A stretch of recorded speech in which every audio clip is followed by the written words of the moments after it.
Elspeth MacLeod seemed like the kindest woman in the village, warm, generous and beloved by all.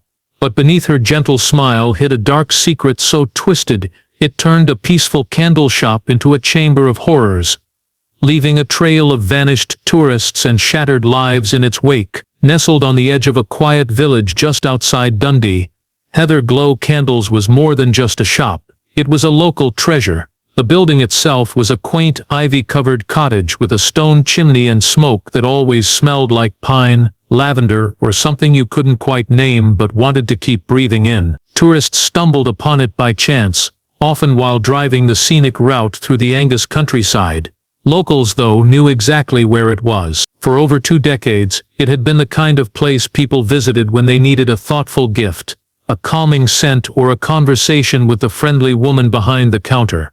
That woman was Elspeth MacLeod, slightly stooped with age, but always energetic. She had a kind face and a habit of humming softly while wrapping purchases in brown paper and string. Everyone knew her. She baked shortbread for the village fair, helped out at the primary school during craft week, and brought handmade candles to the church during Christmas. She was beloved. The shop reflected her personality, warm, welcoming, a little odd in the best way. Inside, wooden shelves held hundreds of candles in amber glass jars, each labeled with strange but oddly appealing names like Forest Burial, Clay Hearth, Iron Ash, and Sodden Earth. The labels were handwritten, giving everything a personal touch. People would joke about how Elspeth must have had some sort of magical nose. Her scents weren't floral or fruity like you'd find in chain stores. They were different, deeper. Some said her candles smelled like memories, others swore they smelled like places that didn't even exist. There was something elemental about them. Many of the scents were oddly comforting, like the smell of wet leaves, burned wood, or even old leather. Nobody questioned it. It was part of the charm. One online reviewer had once called her creations beautifully grounded in soil, blood and time. At the time it was seen as poetry. The shop had done well for itself. Heather Glow had a modest but stylish website, and Elspeth had managed to get her candles into several boutique stores across Scotland and even as far as London. Her brand had a quiet cult following. Influencers who stumbled upon the shop during weekend getaways would post pictures of her candles glowing beside clawfoot bathtubs, or stacked neatly next to books on vintage side tables. Elspeth never posted anything herself, but her sales climbed steadily. Some of her more popular candles sold out for months at a time. Locals were proud of her. "One of our own," they'd say. Visitors were always surprised when they walked into the shop. It wasn't the kind of place you'd expect to find in a small Scottish village. It felt curated, yet untouched by trends. The lighting was soft, the walls were lined with dried herbs, and the air always held a strange, smoky perfume. People stayed longer than they planned. They'd talk with Elspeth, ask about her process, and leave with more than they intended to buy. And then they'd come back, over and over again. No one suspected a thing. The fire had begun quietly, almost politely, as if not wanting to draw attention too quickly. It was late in the evening, and rain had been falling steadily for hours. The village was unusually still, the only sounds coming from dripping gutters and the occasional gust of wind rattling loose window panes. Around 9:40 p.m., a plume of smoke began to rise from the back of Heather Glow Candles, barely noticeable against the dark sky. A passing dog walker was the first to spot it. Just a hint of flickering light and an acrid smell that didn't quite match the usual earthy scent that always lingered near the shop. Within 20 minutes the fire had spread fast. By the time the fire brigade arrived, flames were already tearing through the roof, lighting up the wet street in sickly shades of orange and red. Dozens of villagers gathered in silence, umbrellas raised, their faces reflecting shock and helplessness as they watched the shop burn. To many it felt like watching a piece of their community disappear. This wasn't just any store, it was part of their lives. The candles had been wedding gifts, birthday presents, comfort during grief, and now it was vanishing in a blaze no one could explain. Firefighters fought to contain the inferno, but the combination of wax, wood and dried herbs made it a difficult task. The air was thick with smoke that clung to clothes and stung the eye. The blaze was finally subdued in the early hours of the morning, leaving behind a crumbling, blackened shell, The front of the shop had collapsed inward, wooden beams had splintered and fallen across the display shelf, melted glass pooled on the floor, and jars of candles were either shattered or burned beyond recognition. Everything smelled of ash, chemicals and something unfamiliar, something foul and deeply unsettling. At first investigators assumed the fire was accidental, a power surge perhaps, or a forgotten flame left too close to a drying rack. But when the team moved to the back of the shop, where Elspeth made her candles, the scene became more complicated. Amid the debris, they found heavy-duty wax-melting equipment, larger than what most hobbyists or small business owners would ever need. One sealed metal container had survived the flames almost entirely intact. When opened, the contents sent a chill through everyone present. Inside was a thick, pale yellow substance, oily and sticky, with a greasy texture that seemed out of place in a candle shop. Mixed into the solidified mass was something worse, a human femur, scorched at one end but unmistakably That one discovery shifted the entire direction of the investigation. No longer was this just a case of an unfortunate fire, it was something far more sinister. Forensic teams returned the next day, methodically picking through what remained. Beneath the charred wax and rubble, they uncovered more bones, smaller fragments, teeth, a portion of a rib cage. A partial jaw was found embedded in a block of hardened wax, its teeth still intact. Blood traces were discovered on the floorboards, alongside a burnt shoe with a melted ID card tucked inside. It wasn't long before the horror began to take shape. Heather Glow Candles wasn't just a shop, it was a crime scene. The investigation quickly escalated as more forensic evidence came to light. What was initially considered a tragic accident had now transformed into a full-scale homicide case. Within days, authorities confirmed the presence of human remains belonging to at least 3 individuals. Each set of remains had been altered, burned, fragmented, or partially fused into materials consistent with candle making. It was a gruesome discovery that sent shockwaves through the small town and quickly caught the attention of national media. But the most disturbing revelation was yet to come. DNA testing began immediately, with samples sent to forensic labs across Scotland. Investigators worked tirelessly, cross-referencing missing persons reports, combing through travel records, and reviewing CCTV footage from nearby roads and businesses. Within a week, the first match was confirmed. The bone found in the sealed drum belonged to a 28-year-old German backpacker named Annika Weiss, who had last been seen in the area 3 months earlier.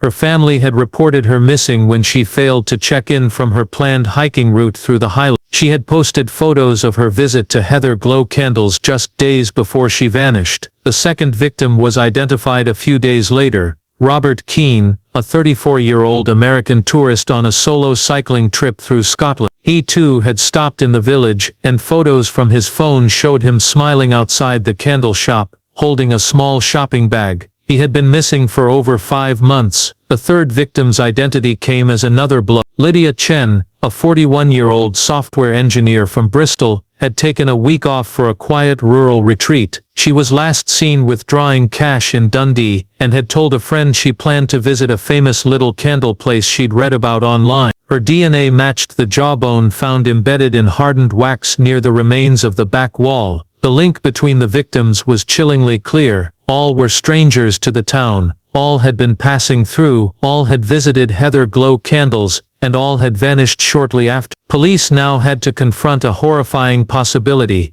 Elspeth MacLeod, the gentle smiling woman who had sold candles to half the town, was connected to the deaths of at least 3 people, and likely more. Her shop, once seen as a cozy haven of comfort and craft, had become the center of a monstrous secret. Investigators were forced to re-examine every inch of the burned structure. They dug through wax residue, sifted ashes, and studied the shop's supply chain. Each new discovery only deepened the horror. Pieces of human bone were found in candle molds. Microscopic analysis of cooled wax revealed traces of human fat. In one drawer, forensic teams found a bag of teeth. What looked like a clump of hair had been preserved inside a sealed jar. Authorities began to wonder just how long this had been going on, and how many others might be missing. The case had moved beyond murder. This was methodical, sustained, and deeply disturbing. Somehow over years, Elspeth had hidden these crimes in plain sight. Her candles hadn't just smelled earthy, they had been made of people. Elspeth MacLeod had always seemed like the kind of person who didn't have a single dark thought in her head. To the people of the village, she was a comforting presence, someone who baked extras for the school fundraiser, donated candles to local charity auctions, and remembered everyone's birthday. She moved through life at a gentle pace, humming softly in her shop, always wearing long wool skirts and worn leather boots. No one ever heard her raise her voice. She had no children, no close family, and no known partner, but she never seemed lonely. Customers often said the shop felt like a second home, and Elspeth played into that image perfectly. But once the remains were found and her name surfaced as the only possible link to the victims, the portrait of the kind candle maker began to crack. The first troubling detail was her sudden disappearance. After the fire, no one could find her.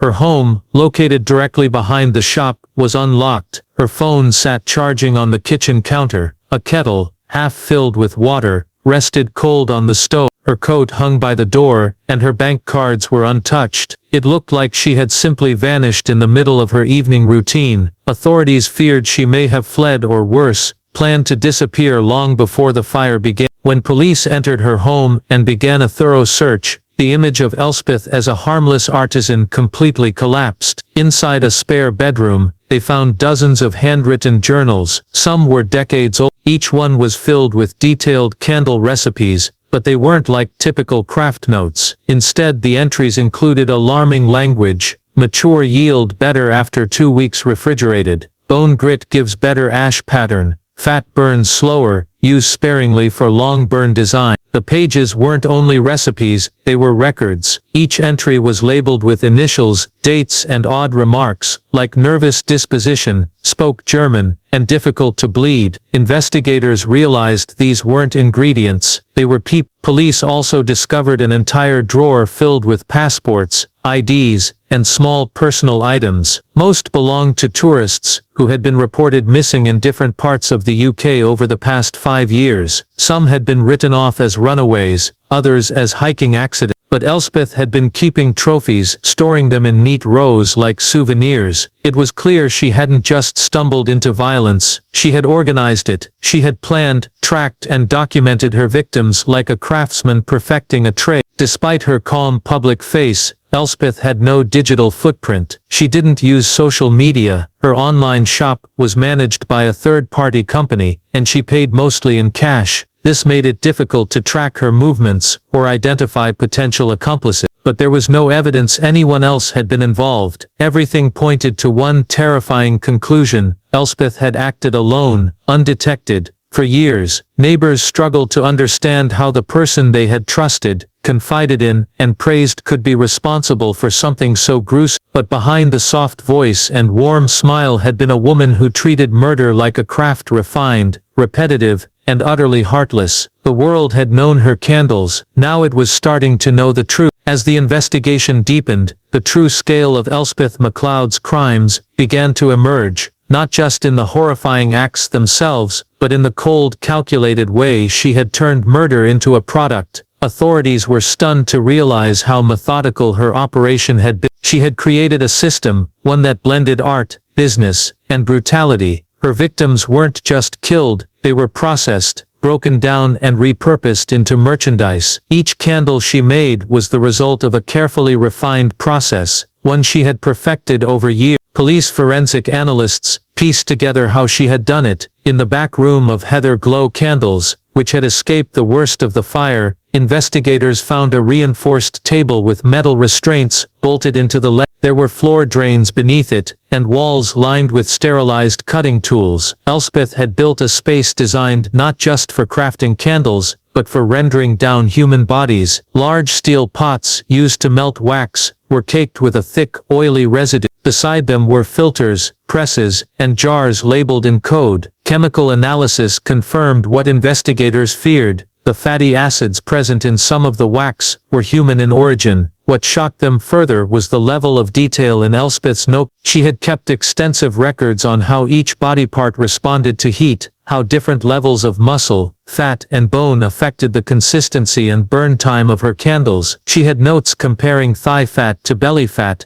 noting which produced a smoother blue. One entry referred to candles, which had escaped the worst of the fire. Investigators found a reinforced table with metal restraints bolted into the leg. There were floor drains beneath it, and walls lined with sterilized cutting tools. Elspeth had built a space designed not just for crafting candles, but for rendering down human bodies. Large steel pots, used to melt wax, were caked with a thick, oily residue. Beside them were filters, presses, and jars labeled in code. Chemical analysis confirmed what investigators feared. The fatty acids present in some of the wax were human in origin. What shocked them further was the level of detail in Elspeth's note. She had kept extensive records on how each body part responded to heat, how different levels of muscle, fat, and bone affected the consistency and burn time of her candles. She had notes comparing thigh fat to belly fat, noting which produced a smoother blue. One entry referred to the use of bone dust as a textural additive, which gave her candles their signature grain. She wasn't improvising, she was experimenting, iterating, and improving her methods with a level of detachment that made the notes read more like a lab manual than the journal of a murderer. There were instructions on how long to let body fat cure before mixing, how to strain impurities, even tips on combining different victims to achieve a more consistent finish. Some recipes listed initials instead of ingredients, with chilling remarks like age soft mix, burns well, warm scent. She had transformed human remains into components of a commercial product, sold not only in her own shop but shipped across the country. What disturbed investigators most was how effective she had been at hiding it. By disguising the scent with natural oils like sandalwood, clove, and cedar, Elspeth had masked the telltale odor of human fat. She packaged her products in dark glass jars, which concealed the slightly unusual coloring of the wax. Because her scents were already known for being earthy and unusual, customers didn't question what they were buying. They trusted her. They believed in the illusion. As forensic teams reviewed customer complaints and feedback, they discovered that a handful of people had noted a strange smell in certain candle batches, something they described as meaty or rancid. Some even returned their purchases, but most didn't think twice. They lit the candles, enjoyed the scent, and had no idea what they were burning. Elspeth hadn't just taken lives, she had turned them into a brand. As the investigation widened beyond the town, authorities began tracing the full extent of Elspeth MacLeod's candle distribution. What they uncovered was a chilling truth. Her reach had extended far beyond the borders of her quiet village. Heather Glow Candles had become a successful niche brand across the UK, with products stocked in boutique gift shops, organic lifestyle stores, and even high-end home decor outlets. Her candles had appeared on curated gift lists, been featured in luxury subscription boxes, and displayed on influencer shelves alongside imported linens and handcrafted ceramics.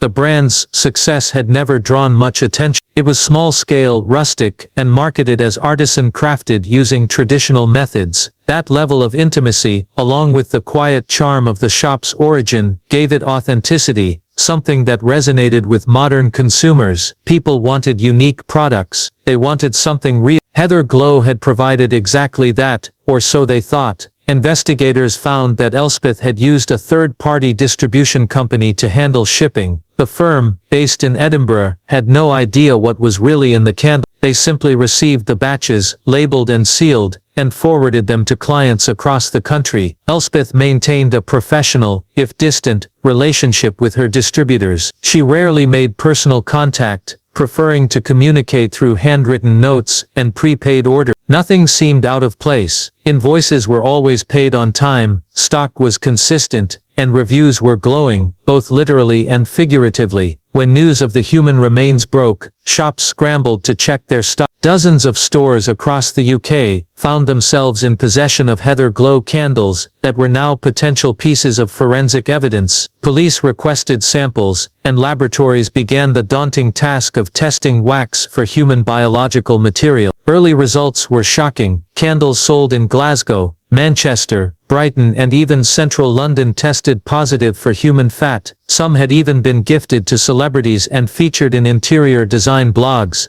The public reaction was swift and horrifying. Social media erupted with panic, disgust, and disbelief. Hashtags like Human Candle and Glow of Death trended for days. People posted photos of the candles they had bought, lit, and loved, candles that may have contained parts of murdered individuals. Many customers began burning or destroying their purchases, not wanting to take the risk. Others stored them in sealed bags, afraid to touch them but unable to throw them away. The horror wasn't just in the act, but in the intimacy of it. People had welcomed these items into their homes, used them during baths, meditated beside them, even given them to loved ones. Some shops closed temporarily, fearing reputational damage. A few were forced to release public apologies, claiming they had no idea about the contents of the candles they had stocked. One high-end boutique in London, which had featured Heather Glow products in a holiday gift guide, removed all blog posts, and issued refunds to any customers who had purchased the candles. Despite the chaos, not all the candles were recovered. Some remained in private homes, on shelves, in drawers, forgotten or hidden away. Elspeth's victims hadn't just vanished, they had been scattered across the country, piece by piece, melted into wax and sold to unsuspecting strangers. The scale of it was overwhelming. She hadn't only murdered in secret, she had made her victims part of everyday life. The revelation of what had been inside Heather Glow candles sent shockwaves through the UK. What began as a local tragedy quickly grew into a national horror story. Newspapers ran front-page headlines warning of cannibal candles, while television news segments showed stunned reporters standing outside boutique stores now closed and covered in crime scene tape. Communities that once praised Elspeth MacLeod's craftsmanship were now demanding answers. How had no one noticed? How had such a horrifying operation continued for so long, right under everyone's noses? Public panic took hold almost overnight. People who had bought the candles, many who had cherished them for their raw, earthy charm, were now sick with revulsion. There were stories of families throwing entire gift sets into their garden fire pits. Others left boxes outside their doors marked, "Do not." One woman from Edinburgh claimed she had used a Heather Glow candle during her child's baptism. A man from Cardiff confessed that he had once melted down leftover candle wax to make new ones as gifts for friends. The idea that human remains had been involved left customers feeling violated, tricked, and complicit in something unthinkable. Social media only amplified the horror. Videos went viral of people destroying their candles with hammers, bleach, and fire. Hashtags like Jeanne Burn It Out and Elspeth victims flooded timelines, with users sharing photos of candles they'd once displayed proudly on their shelves. Influencers who had once praised Heather Glow began issuing frantic apologies, deleting old posts, and begging their followers to throw the products away. One wellness blogger with over 500,000 followers revealed she had used Heather Glow candles during guided meditation sessions. Now she said, she couldn't sleep. Among the confusion was fear. Fear that Elspeth might still be out there. Fear that more candles had yet to be found. Fear that they were lighting something in their homes that had once been human. The story became a nationwide obsession. Conspiracy theories flourished. Some speculated that Elspeth had been part of a larger network of artisan killers. Others claimed she had been experimenting with rituals, trying to preserve souls through sex. A few suggested she had sold candles internationally, an idea that sparked investigations in Ireland, France, and Germany. Authorities tried to keep the public calm, but they were overwhelmed. Candle returns poured in by the hundreds. Laboratories struggled to test samples quickly enough. Forensic teams began cataloging all recovered products, creating a database of wax, scent, and human DNA. The full scope of Elspeth's reach was still unknown. Every new discovery brought more outrage and unease. In the town where it all began, the sense of betrayal ran deep. Residents felt ashamed,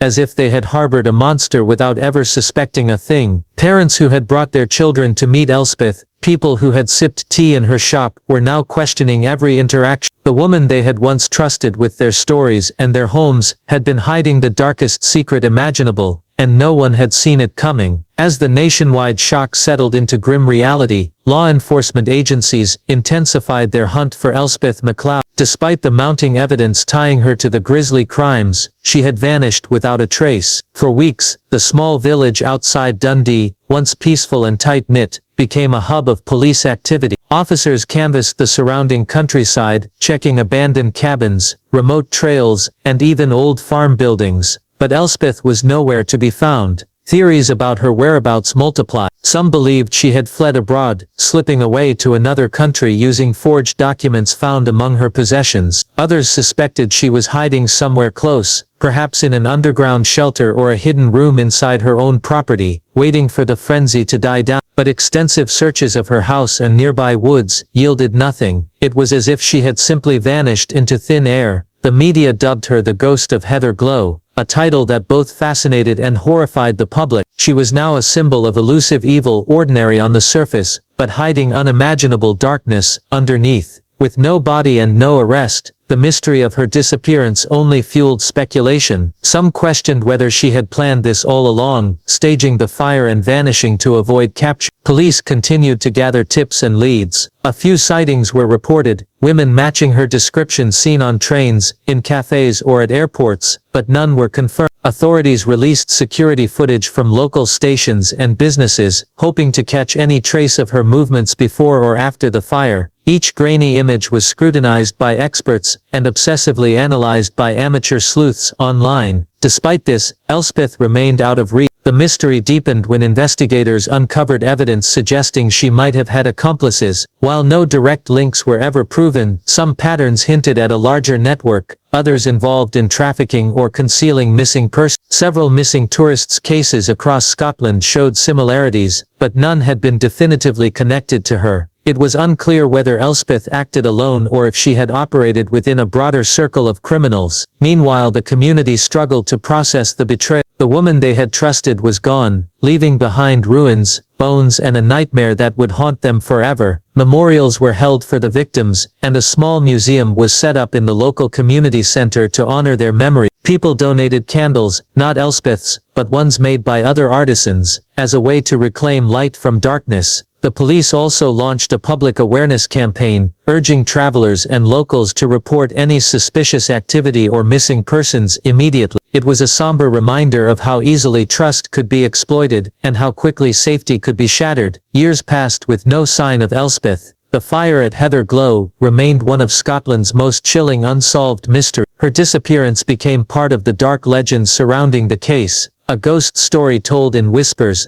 a warning about the danger hidden beneath the surface of ordinary life. And though the candle shop was gone, the fear it inspired continued to flicker in the hearts of those who remember. Years after the fire and Elspeth MacLeod's disappearance, the case still haunted the community and the country. Despite exhaustive investigations, no definitive trace of her had ever been found. The mystery surrounding her fate only deepened, feeding a growing legend about Scotland's most disturbing criminal. In the small town near Dundee, life slowly returned to normal, but the shadows of the past lingered in every corner. The ruins of Heather Glow candles were cleared away, replaced by a modest memorial garden dedicated to the victims. The garden became a quiet place for reflection, with flowers, plaques, and candles left by visitors who wanted to honor those who had suffered. For the locals, it was both a tribute and a painful reminder of what had happened in their midst. Meanwhile, the national conversation had shifted. The story of Elspeth MacLeod sparked debates about how such a horrifying operation could go unnoticed for so long. Experts discussed the blind spots in law enforcement, the challenges of small-town policing, and the dangers of trusting appearances. Psychologists examined how someone like Elspeth could live a double life so effectively, hiding monstrous acts beneath a gentle exterior. True crime enthusiasts and writers took up the story, producing documentaries, podcasts, and books that explored every aspect of the case. Some tried to understand Elspeth's motives. Was it madness, greed, or something dark? Others focused on the victims, piecing together their last days, their dreams, and the cruel fate they met. These stories gave names and faces to those who had been reduced to fragments in wax. Despite all the attention, unanswered questions remained. Had Elspeth truly acted alone, or were there others who had helped her?